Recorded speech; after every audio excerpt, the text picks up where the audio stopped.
Disruption Networks.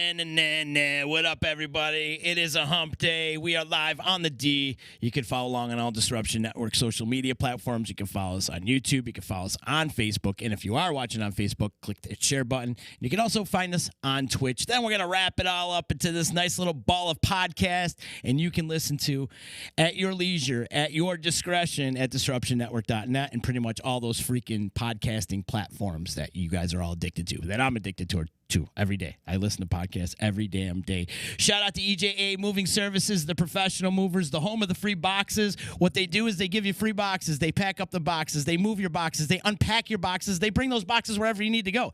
It's that easy and simple. Tell them Uncle Z sent you. They might get you a discount. EJAmoving.com or hit them up at 315-335-0516. Shout out to my good friend Matt Grabsky over at Joey's at 307. That's 307 Mohawk Street. You want a good meal this week? Go to Joey's. Get yourself a nice seafood dinner. They got a revolving dinner menu. And if you're having a big party, they have catering too. Give them a call today at 315-864-3527 or 315eats.com. Also, shout out to Utica Coffee. Today I'm drinking Cinnabon. And this is pretty good. It's pretty tasty. I like it. I do got to say I like the Southern Pecan a little bit better, but this Cinnabon's really, really tasty. So shout out to my friends over at Utica Coffee. I'm going to pop in there and see my friends down there tomorrow. WakeTheHellUp.com. You can find them online. If you need legal advice, call my attorney, Dave Longaretta, today at 315-735-6162. And big ups to my friends over at Saranac Brewery, saranac.com. They've got an amazing selection of craft beer and merchandise and a whole bunch of other things. So check out Saranac. Saranac.com. I miss you. I miss them so much over at the FX Matt Brewing Company. We got to get back to some events over there at the brewery. But in due time, it will happen. Jeff Tripoli in the house with me today. I'm digging the shirt today, brother. Thanks, Z. It's good to see you. Thanks for having me. Good to see you too, man. We go way back. Explain the shirt a little bit. I know it's a Star Wars reference, but is that like a band? Because I know there was a band called Nerf Herder at one time. But what else is up with that shirt? I just love Star Wars, and my girlfriend got it for me. Yep. She calls me the scruffy-looking Nerf Herder. You know, it's a sign of love. I love it. It's a sign of love in a galaxy far, far, far away. Yeah. Well, more like Syracuse. Yeah, there you go. Hey, did you get into Mandalorian when that was out? I haven't yet, but my daughter's been obsessed with Baby Yoda, so we got to get her going into it. I started her off with Star Wars probably last summer. Nice. She's about, she's at the age, and her younger sister likes it too, but she's a little scared with the Darth Vader stuff. Gotcha. Throughout pandemic, I went through like the whole series from the beginning, from Phantom Menace all the way to the last Skywalker, and then in between with Rogue One and everything. It was necessary to do all that because we had all this downtime. Oh yeah, and it just puts things in perspective for you. But I really wish they would do the final trilogy, redo it, and from what I hear, they might be redoing it. You know what? That's a funny thing. I appreciate it because I like the story so much. I always wanted to see what the ending was. I'm not a reader. I'm a watcher. So it was really good to see the conclusion. But yeah, when you rework stuff, people are like, it should be better this way, be better that way. And then people will always disagree. It's funny. I don't know. I think it's good the way it is. But what do I know? I'm not really in a movie thing. Dude, let me tell you, go and watch Mandalorian. Do yourself a favor. You will absolutely enjoy it. And then plus, there's the series coming out really soon of Boba Fett. That's coming out really soon. Really? Yeah, I thought he was pretty involved in The Mandalorian as well, right? Kind of. That's really his story, right? It's not about him, but it's about the Mandalorian. Okay. You have to watch it, dude. You really would. And then the very, very last episode, the very, very last scene, you're going to jump out of your seat like you're a 12-year-old kid again. I guarantee it, like I did. Oh, man. I do that in every Star Wars movie. I had to watch it over and over and over again. Jeff, I was thinking today, I was like, since I got you on the podcast, I was trying to think about Because a lot of times I don't remember meeting people for the first time. But I kind of do remember meeting you for the first time at the electric company, and you were playing drums for Jamie Noter Thomas. Was that the first time we met, or was that just the first time you were on my radar? That was the first time we met. Okay. I barely remember it myself. That was back in the early 2000s, I think. Yeah, that was a long time ago. I would say like it's maybe 03 or 04, right around that time. Yeah. Mm-hmm. Yeah, right. And of course, like I've known you throughout there. Like we've always met each other for the first 3 times, and we kind of like didn't know each other because we don't remember meeting each other. There was so much time between. But yeah, we used to come through with Blue Sky Mission Club as well. Great band. And then I started hanging out with you. Oh, thank you. And more times we'd hang out at Sterling Stage. I'll never forget we were watching. Oh, well, I think a lot of people would probably not remember, but it was pretty unforgettable for me. I'm standing there watching Nikki Glaspie slamming the drums, like right behind her. And you were standing right by me. And she breaks a stick, and we both look at each other. We're like, can we go give her a stick?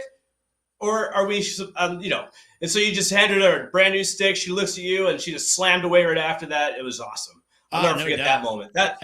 I feel like that's when we actually were like friends. Like we knew each other. Would you consider Nikki drumming royalty? Absolutely. Right? She's just the situation was that particular night, I was walking across in front of the main stage to go to a campsite. And I heard this backbeat from the dance tent that I had not heard at that festival before. And it just attracted me right to it. And it was Nikki Glaspie playing a snare drum with a wood hoop on it and just slamming rim shots like nobody's business. And she put all of us to shame that night. And it was so awesome. I think she was with Sam Kinninger. Yeah, she was playing in the Sam Kinninger band back then. But her accolades are ridiculous. I mean, she played with Sam, and she's played with Beyonce, and she played Maceo Parker and the Nth Power. I mean, it's just the list goes on and on and on with her, and that's why I consider her drumming royalty. Yeah, she was also in Dumpster Funk, or am I mistaken? Dumpster Funk's another one. No, she wasn't. Yeah? She still is, pretty much. And the Neville Brothers. Awesome. She's played with all of those New Orleans greats. That's awesome. Yeah, she's a Zildjian artist too. Like Zildjian's a legendary company, and for cymbals, and just to have that status that she has and still be so cool and friendly and approachable. That's awesome. Yeah, for sure. I love that girl, man. She was on the podcast throughout the pandemic. She was on once, and we had such a great conversation. That night, you know what I do remember from that night at Sterling Stage, Tim Palmieri from The Breakfast at the time, I got him to jam with them that night. And that was the first, I actually connected the two. I was like, Tim, this is Sam. Sam, this is Tim. Hey, just jam and B. And they were just, oh, man, that was just lights out amazing that night. It's about the only thing I remember from that weekend. Oh, I remember watching their drummer for The Breakfast. Adrian. I think his name was Adrian. Yeah. Yeah. Watching him from, oh, man, he was just unreal. That was my first time really being exposed to, like, a professional jam band in the sense that they're touring. And it was really, it opened up my mind to a lot of things, like with improvising and, phrasing instruments in new ways. Like, it's really crazy stuff, man. Yeah. And Tim Palmieri just landed a gig with Lotus. I don't know if you've seen that this week. But I don't really keep up too much. I've been in my own little cocoon, but yeah, I know who Lotus is. Those guys are major hitters too, man. For sure. Yeah. So take me back to like maybe 03 when you're jamming with Jamie Noter Thomas, because he was more of an acoustic artist at the time, and he decided to like form a band. Was that his first full band that he was playing with? Absolutely not. It was actually probably after his first original band, which dates back to the early 90s, maybe the late 80s. Jamie was really big, playing a lot of places like, The Bitter End. And his album Heads or Tails had come out. And then he had another record where he was playing solo, which was, I believe, Climbing Out of the 20th Century. Great album. I came in after that. Okay. Oh, it's a great album. Yeah, if you listen to songs like Oneida Lake. Yeah. Houdini was one that we played a lot. Cayuga County Crow Convention.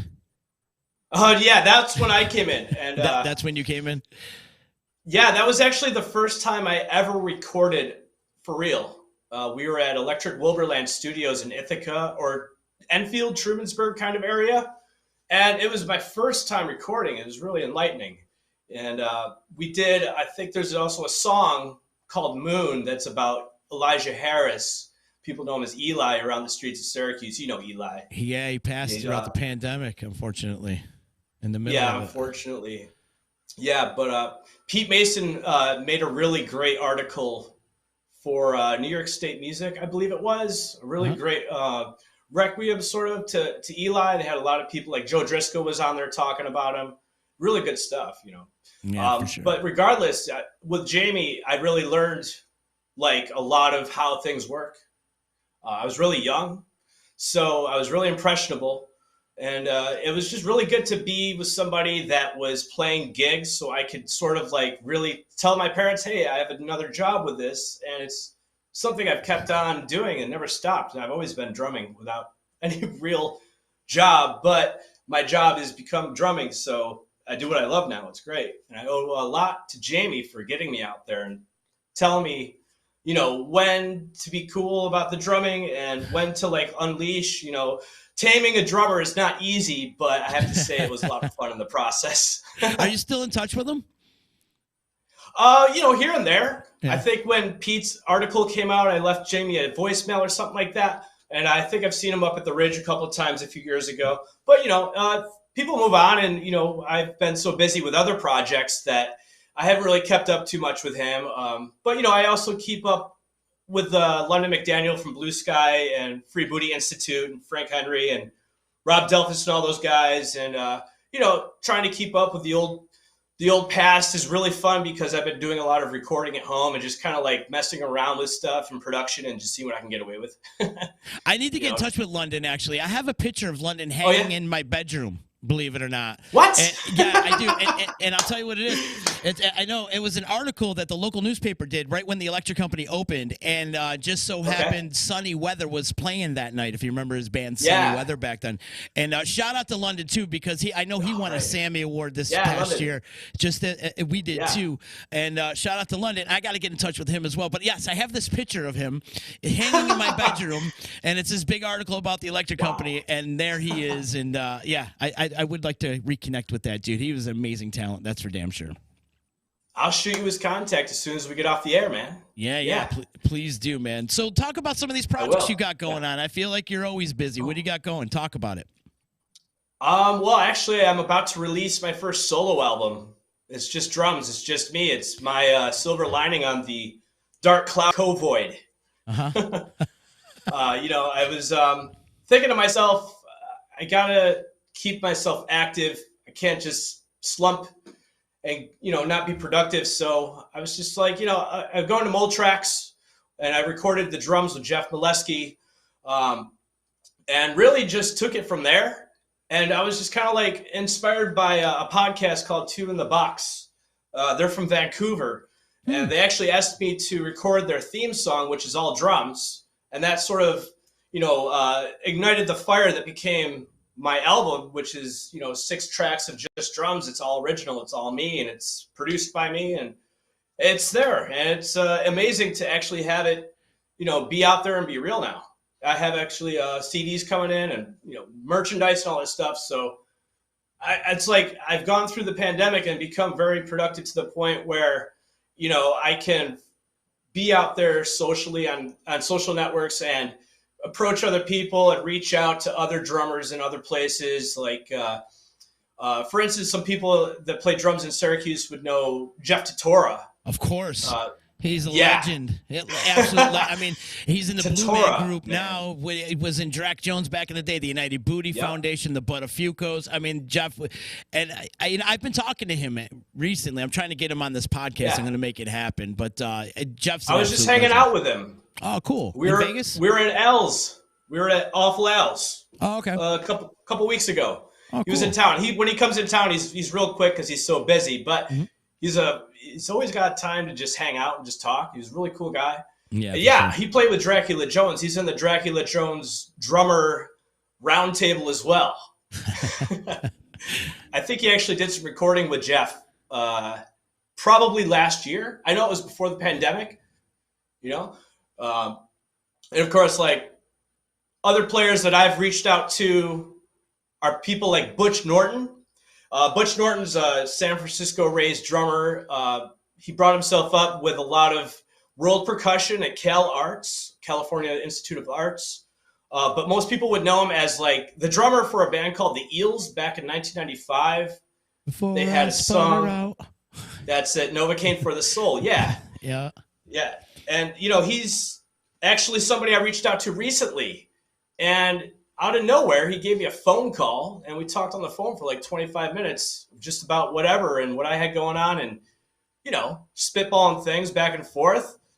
And to be able to like reach these people and have a record, it's like kind of like making me realize that, you know, I can stand on my own without having to be the drummer that supports the band, which is what I love to do the most, actually. I don't like to do solo drum stuff because it scares the crap out of me playing solo. However, now that I have this all behind me, it's like gives me some confidence, and to be able to bring new drum things to the Town Pants, which is my current project. I guess that was a long way to answer your question, who I'm currently with, but I got so much going on. But the Town Pants for the last, I'd say 5 years now, 5 or 6 years has been my bread and butter. Mm-hmm. They're a Celtic folk rock band from Vancouver, British Columbia. And I've met the brothers, David and Dwayne Keogh, who run the band. We met at the Great Blue Heron Festival. And that's something that I came through with Blue Sky Mission Club and Jamie Norder Thomas. My times playing there with those bands had led me to introduce myself to the Town Pants. And that's, you know, the long story of all of it is how I got here. Now was, you know, with the Town Pants, we're doing a new record we did in 2018. We've got an amazing fiddle player. Her name's Johanna So. She's from Alaska. She's an amazing, classically trained fiddle player that I got to watch come through and become the rock and roll indie folk fiddle player now, and watch her become a new person, and as a new musician and artist, watch her become herself, for a better way to put it. It's really inspiring, and to be with this band is really inspiring for me, so it keeps me going. I love it, man. Talk about the album too. I want to know. I'm interested. So what is it? Just you're kind of building layers? Are you putting like some electronic on some acoustic drums? Describe this album, please. Well, this album is called Rhythm Cadence for the New Renaissance. So it's kind of like a remedy for people that have been in closure from the COVID for too long. You know, it's like a release for me. I hope it's a release for people to listen to. So it's pretty energetic. It's just basically myself overdubbing on myself, so that I'm multi-tracking myself. But in a perfect world, I would have had 5 clones of myself so that I could do one live performance and have this giant, massive, percussive composition. But the album has a flow to it. I'm really inspired by albums like The Dark Side of the Moon, Piper at the Gates of Dawn, old Pink Floyd stuff, Radiohead records, all that progressive stuff, but still like having a hypnotic thing to it like the Radiohead. So I kind of just took it and I made a story out of it. It's like there's a progression, and hopefully it makes sense to some people. It made sense to me eventually. It took a while to sketch out, but yeah, it's like it's a progression. It's an album listen, but it's only about 6 songs that, you know, are not that long, but they go together as one piece. That's kind of what I'm getting with it, you know. Was it something that you had these inner demons out that you needed to unleash? I think with me, the inner demons unleash themselves by habit, but yeah. The drumming, it lets me take out a lot of aggressions of, you know, being stagnant, sitting at home. I mean, don't get me wrong, I love watching TV. When I was during the pandemic, I think I watched the entire Arrested Development series. What else? Bill Maher is a good watch for me. He's like my Oprah. But yeah, like I wanted to make sure that my album came out more as an art piece, not a demonstration of drumming technique that doesn't make sense in a musical sense. You know? How many different types of percussion are you using on this album? That's a good question. I've been using a drum set as like the foundational underlying track that provides the groove. And on top of that, I don't know if you can see it right here on this side here. Yeah, it's a nice wrap you got on there. Oh, that little. Oh, thank you. Thank you. I use a Doombeck that I mounted on my drum set. Oh, cool. And that's sort of more of a Middle Eastern style. Yeah. There's also djembe and shakers, the kitchen sink, the floor, rims for my car. Everything I could throw at it that I thought would be interesting, but not overdoing it in any way. Who was the guy that broke you into the drumming world? Let's see. John Bonham, of course. Everybody says Keith Moon. But I have a weird sort of like connection with Phil Collins. I had the same birthday as him. Oh, cool. And I remember hearing him as a kid and the way he'd slam the drums. Phil Collins is one of the best drummers ever existed, hands down. I mean, right up there with Buddy Rich, in my opinion. If you listen to the old Genesis, it'll blow your mind. Other drummers that took me in were, guys like Terry Bozzio. I'm really into, let's see, there's a drummer that London's dad, London McDaniel that we were talking about earlier. His dad was with his dad is Gene McDaniels.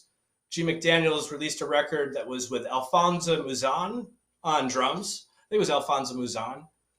An album called Headless Heroes of the Apocalypse people should check out. It's an old R&B funk record, a little bit like Parliament, but crossed with really poetic lyrics and awesome drumming. But recently it's been, I don't know, any drummer that's really in a hypnotic groove sense. My girlfriend's been getting me into The Cure. So that's some really cool stuff going on there. I also love Mick Fleetwood. Yeah. I love musical drummers, and at the same time, under it all lies the root of every drumming window of opportunity I've ever taken in my life is thankful to the inspiration of Neil Peart, who I absolutely adore. He's my number one. He's my number one. I do the air drumming on my own in my bedroom. I play the albums on the drums. It's how I taught myself, a big part of it. I love Neil Peart. No doubt. How about on a local level? Like, who was your mentor growing up? Like, who taught you how to play drums? Oh, man, there's a lot of them. But the first one I can remember is Book Babican, the owner of Music Center in East Syracuse. He's also in a band called Stroke. Okay, yeah. Book. I first met Book when I was about 10 years old. My parents brought me in to buy a drum set and look at stuff. And I've just kind of hung out around the store ever since, and now I'm teaching there. He's my boss in a way, but he's a cool boss. He's still doing his thing. He survived the pandemic with his business, thankfully, because he's been locally owned and operated for, I think, over 40 years. Wow. Other drummers locally would be Kevin Dean, of course. Kevin Dean, yeah. Kevin Dean's been around a lot for me. He's done a lot, not like getting me jobs or anything, just being a friend is what he does. And he's really awesome at drums. He teaches as well. Yeah. Some other drummers would be any drummer that has really been original. My mind is going a little blank right now. I don't have a list in front of me of the many drummers that kick ass in Syracuse. But yeah, Book Babican started me out really young. Kevin Dean has always been there. Jeff Totora that we mentioned before, Mm-hmm. Back to Kevin Dean, very informative, and he's very, very smart and well versed in many different facets of life. What do you think the best lesson he's taught you? Just keep going. Yeah. Don't stop.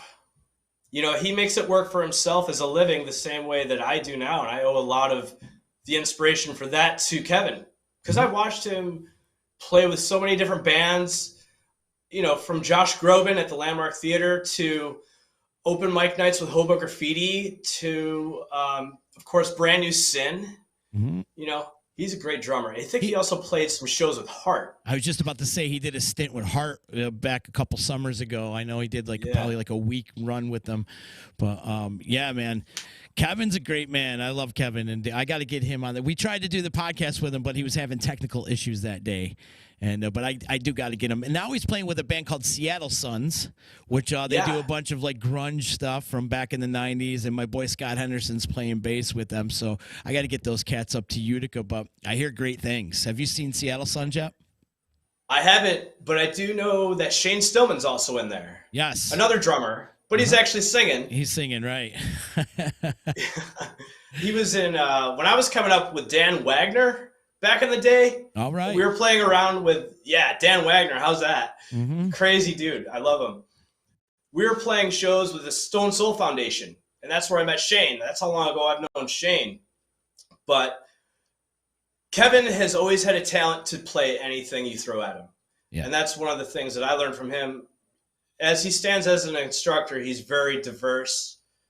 And that's what I appreciate the most about his playing. Locally, he's a huge inspiration to many other drummers as well. Yeah, he's a monster. And then you'll see him at the state fair with him and his son and a group of, his students sitting around playing on his djembe or playing percussion and whatnot. And doing some really cool things. I think what Kevin does is absolutely amazing. And I love that he's educating the youth in drumming and in music in general. Yeah. As drummers, it's our duty to preach the gospel to the young, to pass the torch. Yeah, it's super important, man. Super important. Got to give a shout out to my boys over at Motor Lord. They're saying what's up to everybody. So if you guys are watching over on Facebook, if you could do us a favor and click the share button and help spread the word of Disruption Network. And, of course, my good friend here, Mr. Jeff Tripoli. So, it's good to be here. Is this album, is it going to be streaming? Are you going to stream this thing? Can we find it on, like, Apple and iHeartRadio and Spotify and all that crap? Yeah. You can. You could probably find it on Spotify, also Apple Music. I think pretty much every distributor outlet. I've been going through CD Baby, so they're going to distribute to all the major outlets. The album releases on July 24th. Cool. Are you having a party for that? But right now, by myself with my girlfriend, probably hanging out, having a drink. Maybe with my daughters, we'll hang out and listen to it. My daughters are really enthusiastic about my music. It's so inspirational. Cool, man. Yeah. Do you have any gigs lined up? And now that we're coming out of this pandemic? I do. Yeah. With the Town Pants, let me take a look at my list here. Now, you mentioned Town Pants is from Vancouver, right? Yeah. Is it hard for them to get over the border, or what's happening with that?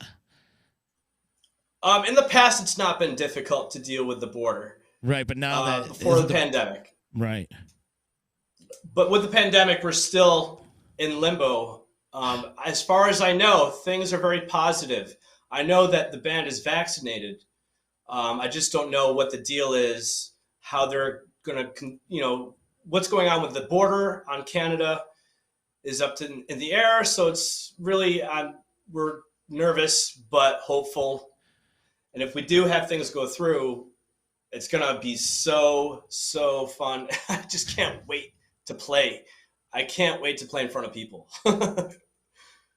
Nice. Have you guys been doing like Zoom meetups you guys can't practice. Oh, yeah. Can you practice over not Zoom because of the latency, but is there an app out there that you guys can actually sit up and play with each other? We actually did one better. We put together on New Year's Eve, not New Year's Eve, but New Year's Eve. Okay. It's kind of a traditional thing with the band. We set up a way for us to do a talk show where I had pre-recorded my drums at Mole Tracks and done video at the same time and was able to send those files via the internet to the band. And they put my information up on a TV and a PA system in their living room, decorated, and played along with my stuff. Wow. While they were also recorded. And that was broadcasted live on the internet. I think it was live. Yeah. Wow, amazing. That's the one thing I can say about this pandemic. People got really creative on getting their out there. A lot of people were doing either Zoom or I can't tell you how many friends were sitting there in front of an iPhone just playing and, just because they have to release that. They have to get that out. It's part of their creative DNA. And so a lot of people are Yeah. struggling with it too. I like just the other day I had Andy in the water in here, and Mike was telling me that it was hard for him to play in front of an iPhone just because there's no energy. There's no give and take with a crowd or anything. And like after you're done with a song, and you could be ripping that song or ripping a solo, and then after you're done, there's nothing. There's no applause. There's nothing. There's crickets. And it's kind of hard to get used to. Oh, yeah. Well, you know what? It's true. It's very difficult to not have the feedback coming at you. In the studio with other musicians, it's kind of the same thing, but not the same degree, because it's more intense when you're by yourself recording on a phone, hoping that somebody will like it. And it's, you got to get into your own space, or at least what I do, I sort of like put on the show in my head. I imagine that there's an audience watching me, and I imagine that there's reactions. And I wondered to myself, how come they're booing me? Or is it my own psyche being crazy? No, I'm just joking around. But it's interesting to try and maintain a vibe when there's no vibe. Yeah, exactly. Because you just start fighting with the voices in your head. You suck. No, you suck. No, God, I know. Oh, God, I know. Jeff Adderman saying Phil Collins is his all-time favorite too. Selling England and Lamb's drums rule. Oh, yeah. My personal favorite is Foxtrot. Foxtrot? Foxtrot's, yeah. Some crazy stuff on there. Just the opening of what is it? Watcher of the Skies. You don't understand that Phil Collins is doing that with both his hands at the same time simultaneously, and how quickly you have to do that while playing 6/4. And then it gets into like weird measures of just like 11/16 and then back to 4/4. It's insane stuff, man. I love it. I also love like Frank Zappa's drummers. All of them have influenced me. Everyone. Yeah. Would you consider yourself a music nerd? Absolutely. Yeah. Proud of it. Yeah, there you go. Yeah. You nerf herder, you. Yeah, that's right. Got to say what's up to Travis out there, too. He's saying hello. Thank you, man. Thanks for watching. If you could do us a favor, click that Travis. share button. Everybody's out there. So you got some dates you want to plug? You got some things you're going to have with Town Pantsin'? Yeah, the Town Pants, hopefully, will be on the Little Lakes Festival in Hemlock, New York on August 7th. That's a whole weekend. We'll be playing the show with Driftwood. I believe Ryan Montbleu will be there solo. Another date will be at the Reg Lena. It's a theater out in Jamestown. We'll be playing with our best friends, the Probables. And we got another date at Buffalo Ironworks in September. Around September 10th, we'll also be playing with the Probables at that time. So we'll be hitting up our Western New York people. Cool. Shout out Josh Holtzman over there at the Buffalo Ironworks. That's my boy right there. Josh is the man. He is the man. He is. He's doing great things, and he's got that production company going, and also part of the Borderlands staff too. So I love working with him on a year basis. So good people. Yeah. Man. You know, an interesting thing about Josh is our last show before the pandemic, when things stopped, our last show was at Buffalo Ironworks. Oh yeah. Josh has always been extremely supportive. The whole staff there is amazing. Yep. The Town Pants play there for every St. Patrick's Day.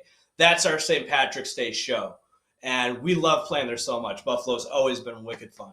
Yeah, great town for music. And it's really cool venue, man. It's like so wide open. You got a large bar, very huge bar, and then there's a little loft up in the area that you can get a little balcony, if you will. You can watch the band and just plenty of space. And then it's really close to the arena where the Sabres play. It's in walking distance. So after the hockey games are done, the place gets packed, man. He does a great job over there. It does.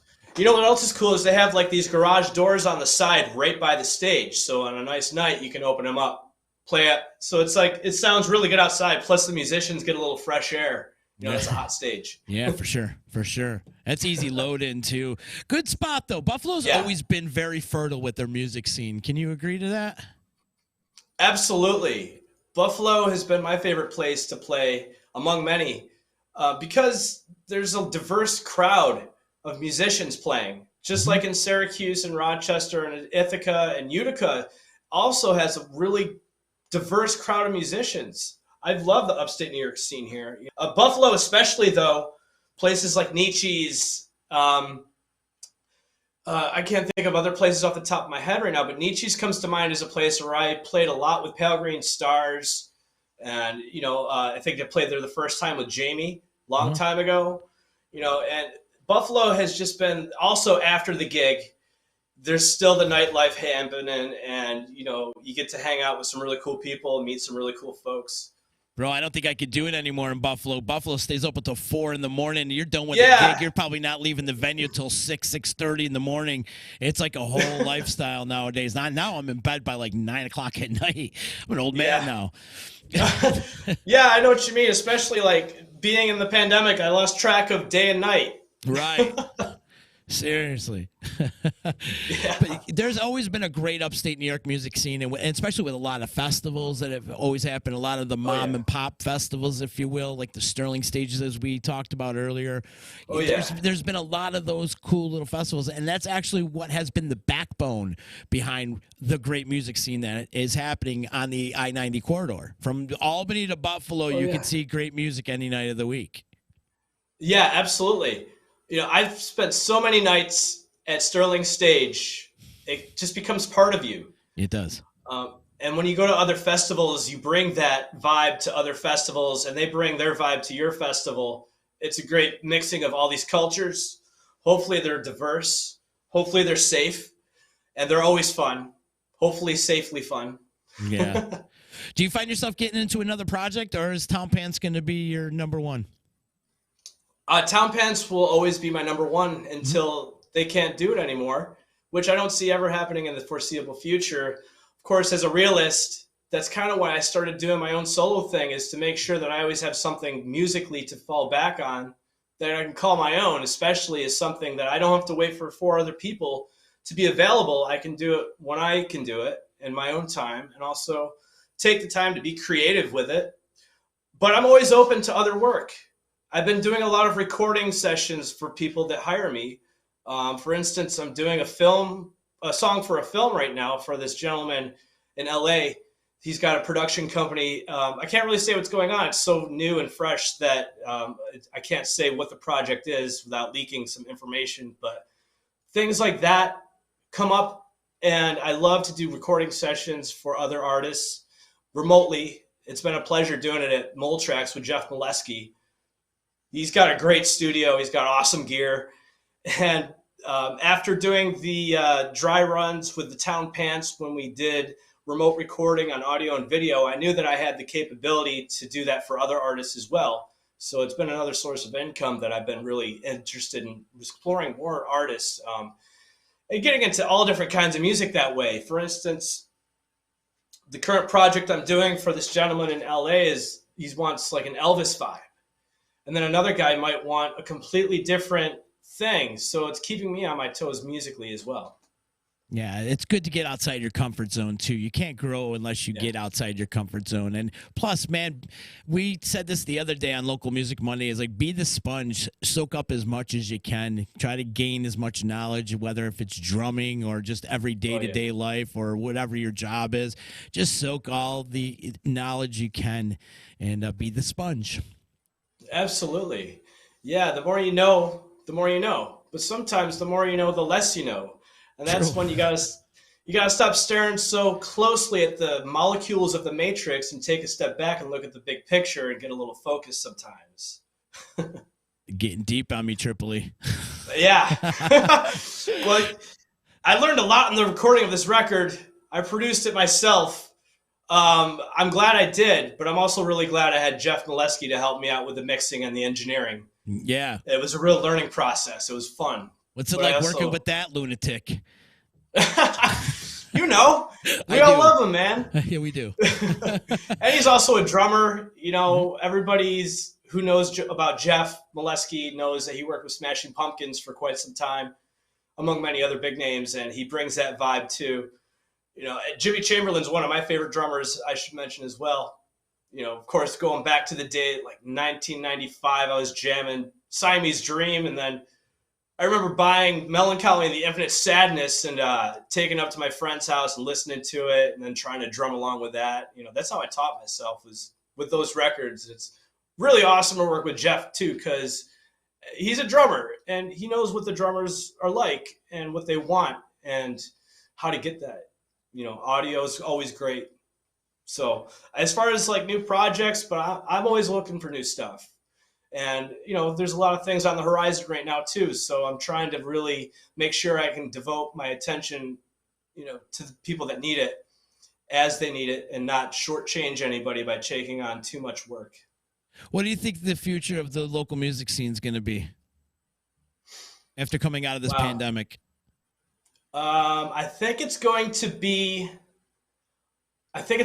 one of two things. It's going to be a freaking party, or it's going to be weird. But I have a feeling it's probably going to be both. It's going to be a weird party. But that doesn't change much about other parties that we played before. So true. I feel like I'm every really party is weird. Yeah. I think also with Eric McElveen doing the New York State Blues Festival, the way that he opened up about how he's doing the attendance with people being vaccinated versus people that aren't, mask versus no mask, the way that people are handling things now, I think we're going to have a really good future. And I know that the artists are dying to play for everybody. We all really want to play. For sure. It's good to see my calendar being full, and it's good to see schedules being full and venues announcing lineups.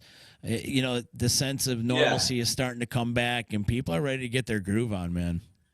Yeah, it's good to see you so productive as well, Z. EC Radio's kicking butt, man.